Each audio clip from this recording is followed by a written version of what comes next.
Hi, this is Professor Stugard, and welcome back. In this video, we're going to be talking about how our machines actually learn through a process called gradient descent. So our goals for this video, first of all, we need to understand how we define a cost function for our algorithm. Then we're going to talk about how gradient descent works, and then we're going to talk a lot about the potential weaknesses in this type of machine learning. All right, so first of all, let's talk about the cost function. Whenever we create a machine learning algorithm, we need to have some sort of cost function or some sort of way to evaluate how well our algorithm is running. Now, in this example that we're talking about, we want our machine learning program to be able to correctly identify numerical digits, and the example that we started with was identifying just the number 2.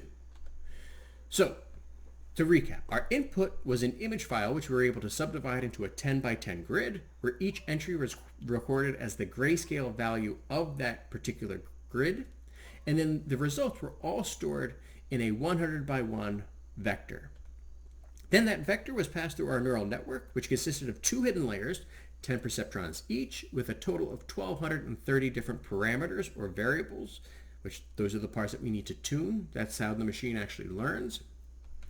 And then our output of our neural network is going to be a 10 by 1 vector, which consists of probabilities for each of those 10 possible digits. All right, so the cost function, which is where we need to start. When we initialize our neural network, we're typically just have to initialize it with random values for each of the parameters, for each of the weights and biases. Like I said, in this simple example where we had a 10 by 10 and then 2 hidden layers with 10 perceptrons, we're at over 1,200 variables. We don't want to assign those by hands. We'll have a random number generator do it. And then that's also true no matter how big we make it. And in the last example, the last video, I talked about if I had a 16 by 16 grid and my 2 hidden layers had 16 perceptrons each, we're up over 13,000 parameters. So okay, we're going to let the computer just randomly assign values for the weights and the biases. And what that means is that our neural network works really poorly. It's not going to work well at all, because it's random. It's basically just going to guess at everything, and it's going to be wrong way more often than it's ever right. So what I need to do is define how to measure the right from the wrong. Now in this case, I'm going to define my cost function as the sum of the squares of the differences between our output values and what we expected. All right, so let's take a look at this to actually see what I mean. So let's say our output function is this 10 by 1 vector where we have 0.1, 0, 0.99, 0.5, 0.8, and so on. So this is the output that my neural network gave, but what we had expected for the number 2 was this vector 0, 0, 1. It should only be activated for the number 2, which would be in that spot, and then zeros for everything else, which means there's a 0% chance that it's a 0, a 1, a 3, a 4, 5, 6, 7, 8, or 9, but there's a 100% chance that it is a number 2. But again, that's not what happened, right? Our output did not match what we really expected it to be. So how can I classify that cost? Like I said, we're going to find the difference between the output and the expected, and then we're going to square that value. Now, that does 2 things. First of all, when we do the output minus the expected, we might end up with positive or negative values, which could cancel out if I just summed them. So we square them to make every single wrong answer positive. Plus, it also helps exaggerate how off we are sometimes. So again, we find the difference in the cost between the output and what we expected it to output. We square that, we sum all those together, and that becomes our cost function. So that's how we measure cost. Now, the cost function is going to be a function of our 1,230 variables with that single output. So again, we initialized all of our weights and biases, those 1,230 different parameters. Those become the variables of my cost function. Those are what I'm going to change. Those are what I'm going to tweak. Anything that I can change or I can tweak becomes my parameter or becomes my variable for that particular function. So again, the idea is that once I run through my cost function, though, I get that one single output. It's the sum of the squares of the differences. And so what we want to try to do, though, is minimize that cost across thousands of images. I can't just train it to learn just one image. I want it to learn over thousands and thousands of images. But each time I run one single image through, I'm going to have to redo my cost function. So there's going to be a cost associated with every single example that I try to run through my neural network. And you might already see some of the problems adding up here. Because if I have to do this with thousands of variables over thousands of inputs, we're getting into a whole lot of computational power. But we'll get there. First, we need to talk about how I can actually optimize this theoretically. Now, luckily, we have this wonderful tool called calculus that helps us optimize anything that we want. Now, in calculus, we can find the derivative, which gives us our rate of change. In single variable calculus, this means it's the slope. In multivariable calculus, though, we consider partial derivatives, which are basically the rates of change in each dimension. So if I have maybe a hill in 3 dimensions, I can figure out, well, what's my rate of change in the x direction, the y direction, and the z direction, and we can actually kind of imagine what that looks like because we can visualize internally what 3 dimensions looks like. Okay, I have a function that is thousands of dimensions. We're not going to be able to recognize what that looks like, but luckily the math still works. Calculus still helps us here. Now, when we consider all these partial derivatives together, we group them into a vector that is called the gradient. So in this particular example, let's say I'm given a function of 3 variables x, y, and z. The gradient is then going to be a vector of the function in terms of x, in terms of y, and in terms of z. So we group all of them together. Now again, this is the calculus notation. We're going to use more of the computer science notation for our cost function. So before we do that, we have a theorem. And this theorem is an incredibly important one in terms of multivariable calculus because it says that given a multivariable function, for every single point in the domain of that function, there is a unique direction in which the function is going to increase most rapidly. And which again, that part should be fairly straightforward. Again, imagine a hill.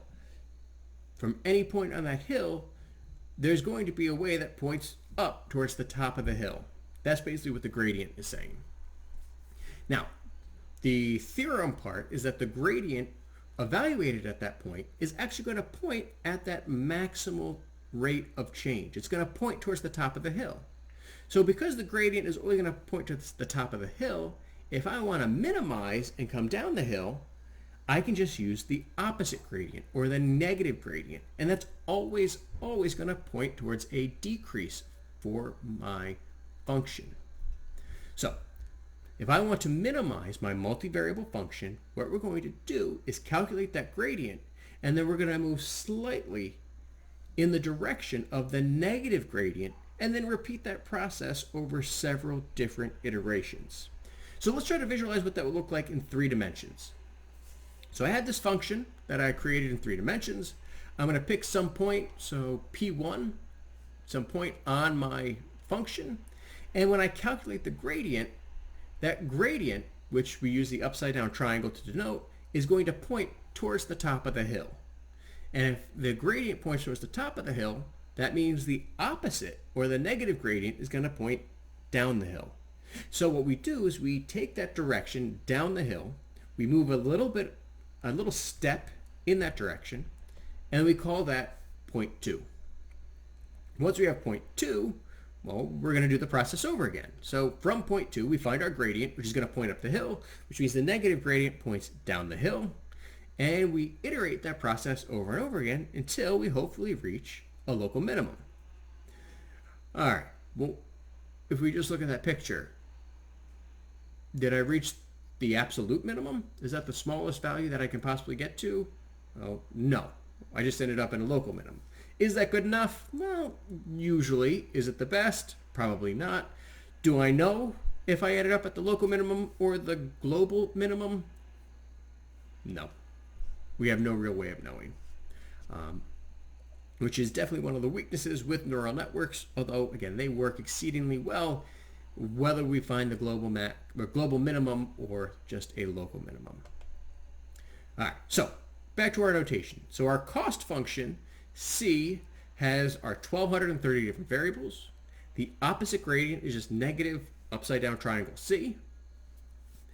And that tells us how to slightly adjust each of our parameters to lower the cost function. Now in 3D, again, we were able to move our XY coordinate just a little bit.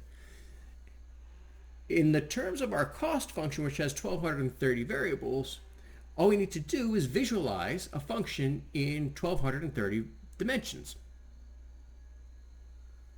Okay, we can't, right? There's no way we can possibly visualize what a surface looks like in 1,230 dimensions, so we have to rely on the fact that math works whether or not our puny human brains can wrap our minds around it. Now again, what we want to do is iterate this process of efficiently decreasing cost until we hopefully arrive at a local minimum for that cost function. All right.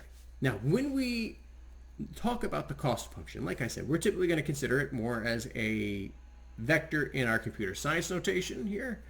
And when we interpret that gradient, each of those values tells us how sensitive that particular weight or bias is to change. So if, for example, again, this is a cost function for just 3 dimensions, if it's 0.1, 2.5, and 5, what I know from looking at that is that middle value is 25 times more sensitive to change than the first one. So I'm going to get a much bigger bang for my buck if I move a little bit more in that second dimension or the third dimension, right? That 5.0, well, that's 50 times more sensitive to change than 0.1, and so we make our step in that direction a little bit bigger. Except again, we're making our steps in 1,230 dimensions, which we can't really visualize, so think about it in 3 dimensions, I guess. All right, so the optimization algorithm is called gradient descent. Basically, we're trying to find the derivative, which is the gradient, and we're trying to descend it down to a minimum, gradient descent. Now, that has to compute the cost function for every piece of training data that we input into it. And most data training sets consist of thousands of pieces of data. So what we're actually doing with each time we try to tune our algorithm, we average the cost function over those thousands of pieces of data and then determine how to adjust the weights accordingly. Well, in theory. Again, hopefully we see how computer intensive this is going to be. Right? We have to run each image through our neural network, figure out what the neural network outputted, what we expected to output, calculate the cost based upon that. Then, once we have the what that cost is, we actually need to do that for 1,000 images, average that cost function, and then figure out the average way to move based upon the gradient of that cost function. That can take a while. That could take a lot of computing power. So what we need to do is figure out a more efficient way for most normal household computers and non-supercomputers to be able to do this. So before we talk about that though, let's just make sure we understand this process. Now, the last layer of our network is our 10 outputs. And hopefully only that correct value is activated, but of course when we first start out that's not the case because our neural network is completely random. So we're going to assume we're going to get random values. Now, each one of those 10 outputs is a combination of weights, bias, and the values of the previous layer all plugged into my activation function. So when I try to improve my network, I actually have to work backwards. And there's several options of how I can improve my network moving backwards. I can adjust the weights from my activated neurons in the previous layer. And again, if I only change the weights in my activated neurons, that's actually going to help me a lot more because it's going to have a bigger effect than adjusting the weights of my unactivated neurons, right? An unactivated neuron has a value of 0. So 10 times 0 or 1,000,000 times 0 is still going to be 0. So whether the weight is 10 or 1,000,000, it doesn't really matter because it's still going to be 0. So I only really need to adjust the weights on the neurons that are actually activated, um, or at least in principle, the activated neurons are going to have a much larger effect on each other, which is actually part of the theory of biology called Hebbian theory, that the neurons that fire together wire together. And again, we're creating this neural network where the activations in the first layer are going to affect the activations in the second layer, which give me my activations in my final layer. All right. Now, that whole process of starting with my output and trying to improve it by working backwards through my neural network is called backpropagation. And so, like I said, we can try to improve our network by a combination of either increasing or decreasing our biases, increasing or decreasing our weights proportional to what those activations were, or we can move back an entire another step and try to change what those activations were that came in from my previous layer. So working backwards one more step. Now, again, like I said, this process, starting at the output and working backwards, can really only improve that last hidden layer. So I actually need to iterate this process recursively to improve not just the second to last layer, but also that first layer that I had in this neural network. And like I said, some neural networks have way more than just 2 hidden layers to work back through. So this process, for every piece of training data, for every layer, is a ton of information, and then of course we still average them about how much every individual training image wants to adjust that weight and bias itself, because each activation that we run through with each image is going to produce a new set of potential weights and biases that need to be adjusted. Now remember, like I said, there are 1,230 parameters or 1,230 variables in this problem for my weights and my biases. If I try to adjust each one for each iteration by improving my algorithm, by averaging how much each image thinks they should change, I have 5,000 pieces of training data, averaged over 5,000 values for 1,230 times for each iteration. Again, we can see that this is turning into just a massive, massive problem, and a massive problem of computing power. And so there are different solutions to use. And again, if you read through your book, they talk about a couple of them. But in practice, one of the easiest ways to do it is to use sampling. We're going to split our training data maybe into mini batches and look at only like 100 at a time. So we just create little samples and we run through each of those samples one time. So for the first iteration, we only look at the first 100 and improve our neural network and our weights and our biases, our parameters that I can tweak based upon that first batch of just 100 images. Then I run through it again with the second 100 images, and hopefully it tweaks it a little bit more, and so on and so forth, until hopefully I have an accurate neural network that's been improved over how many iterations, but fewer images in each one, but we've still hit every image, so we've used hopefully a solid sampling technique. And although, again, this process is going to be much less effective because we're only using 100 images at a time instead of 5,000, it is going to be much quicker. And again, this process of using samples to help improve our neural network is called stochastic gradient descent.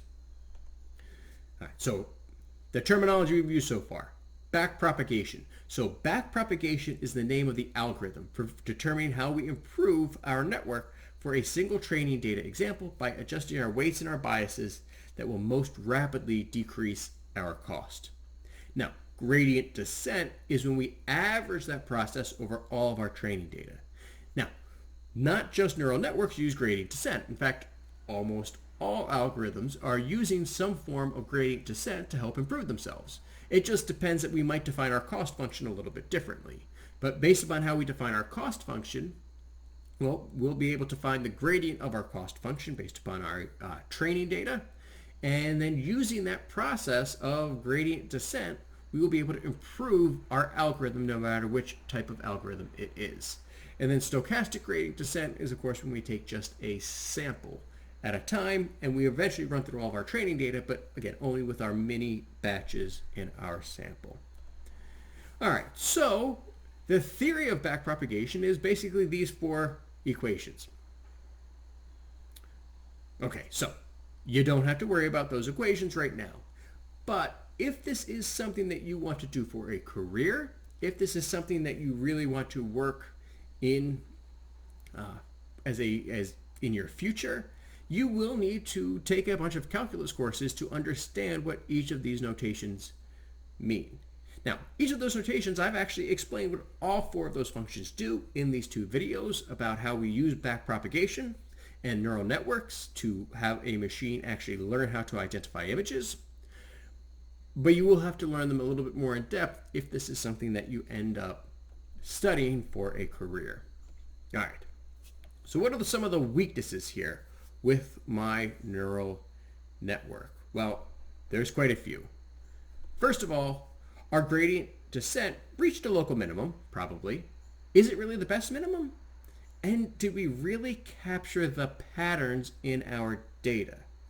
So, and we don't really have any idea if we've reached our best minimum. We just know that it works. And we can obviously test for efficiency and how well it works. But one of the problems is that sometimes the patterns that we capture are not really what we had planned on capturing. And this is one of the big problems whenever we create any sort of model, and especially when we let a machine just kind of do it on its own. We want to be able to separate the signal from the noise. Now, signal is the term we use for patterns that truly exist, not just in our given data set, but in all similar data. So again, if we're trying to identify twos, hopefully it can identify every single two based upon the different shapes of twos and the way they all get inputted into our neural network. Signal is our true patterns. But noise is that term we use for patterns that appear in our data, but are only examples of random chance. They are sometimes when our algorithm figures out how to correctly identify our training data, but will not work on other similar data that's out there. And it really limits the effectiveness of our algorithm. If it only works on the data that we've trained it, then it doesn't really work at all. It only found the patterns in those particular sets of images, not generalized over all images we could input. So again, when we do this, when we try to make the predictions to help ensure that we've actually discovered these true patterns, that we've actually just discovered the signal and not just random chance, we always need to take our data that we have, our labeled data in this case, and split it into two groups. We need a training set so that we can train our data, and usually that consists of 70 to 75% of your data, sometimes 60% depending on how you're tweaking your algorithm, but we use at least 60 to 75% of our data to train our model, and then we withhold that last bit of data so that we can run it through our trained algorithm, and hopefully it is just as accurate on that test data, which it's never seen before, as it is on the training data. And if both of those are accurate, then okay, we probably have a pretty good model. If, however, that test data that we set aside, when we finally have our algorithm tuned to where we think it's good, if we run that test data through and all of a sudden it's wildly inaccurate, all right, we know that our algorithm only picked up random chance, it picked up the noise, it didn't actually work. So it's very, very important to always have our test data and our training data separate, and we only use that test data at the very end to validate whether or not our algorithm worked, and we can only use that testing data one time to test it. All right. So, the other important thing to recognize here when we create our model and we use our training data, just because our model is accurate doesn't necessarily mean it's accurate all the time. It's really just evidence that it works. It's not until we've run our algorithm through a bunch of different testing sets that we are fairly confident that it's going to work. And the more data we have, the better we can train our model. And that's one of the reasons that data is such an important commodity nowadays in so many different fields. In particular, the financial fraud The more data we have on financial fraud, the better we can train our models to pick it up and find it later. But again, each time we do this, it's just adding evidence. There's never a guarantee that it will work perfectly every single time. All right, so when we create our models, though, we really do want two things. We want it to A, be accurate, but B, we also want it to be simple. As long as it's accurate, as long as the more simple it is, the better, because it will work quicker and there's less of a chance of our data becoming overfit. Because again, we can keep running through all of our training data a million times until it perfectly identifies every single piece of training data, but maybe it can only identify the training data. I trained the computer too hard on that one data set and we become overfit. So what does overfit mean? Well, a model is overfit when it fits the data too closely, and therefore it's actually going to fail to reliably predict future observations. And again, overfitting is what happens when a model mistakes our random noise for that predictable signal. And the more complex we make our model, the more prone it's going to be to overfitting. So for example, let's say I have this as my testing data. So again, not a neural network example, but more of a general example. This is my testing data. How do I want to describe this testing data? Can I come up with a function that describes it very well? Well, I could just connect the dots. If I run through my algorithm and I use gradient descent and I improve it a million times, it will come up with a model that looks like this, which is overfit. Because if I feed it a new piece of data, it's not going to be able to predict it well. It's perfect for this set of data, but it does not generalize well for all data. Now, the other problem is that it could be underfit. If my model is not complex enough to accurately describe these relationships between the features and my target variable, my label, well then it's not any good either. So if my model comes up with just a line, that's underfit. It's not doing as well as it could do. The sweet spot is getting that desired algorithm that describes the data in a simple way and allows us to still make predictions. So we got to find that sweet spot between underfit and overfit. And there are ways we can hopefully figure out whether or not we are doing that when we create our algorithms. What other weaknesses are there? All right, there's lots of weaknesses. So we talked about the minimum. We talked about did it actually capture the pattern or are we overfit? But there's other weaknesses as well. So what happens if I tried to break my model and I inputted a picture of a smiley face? Well, what's going to happen? Well, what's going to happen is my algorithm is going to be really, really confident that it's a number, maybe 6. It's going to say, no, I'm way sure that this is absolutely a number 6. Well, why is it doing that? Well, remember, we trained it to hopefully at the end have a bunch of zeros and 1, 1, right? We wanted my output. We wanted it to be very, very confident that when I input an image, it's going to be very confident in one answer. That's how we've trained our algorithm. So if I input a smiley face, it's going to be really confident that it's a 6 because that's what we trained it to do. You take an input file and you output the probability of it being a number and you pick one probability. That's how we trained our model. And so, well, it's not very useful that way. Number 2, can it actually tell me what a number 2 looks like? And the answer to this is no. My neural network is not going to be able to tell me what a 2 looks like. If I input an image of a 2, it'll know, okay, this is a 2, but I'll never be able to go backwards and ask it, well, how do you know it's a 2? How do you recognize that it's a 2? A human could be like, well, yeah, right, it's got like a curved part, and there's like a flat part, maybe a loop there. A computer cannot do that. So we run into lots of issues there that, again, it does its job, it identifies, but it doesn't know why. It doesn't know why it did that job well. And of course, when it detects those patterns, the question is, well, what patterns was it actually detecting?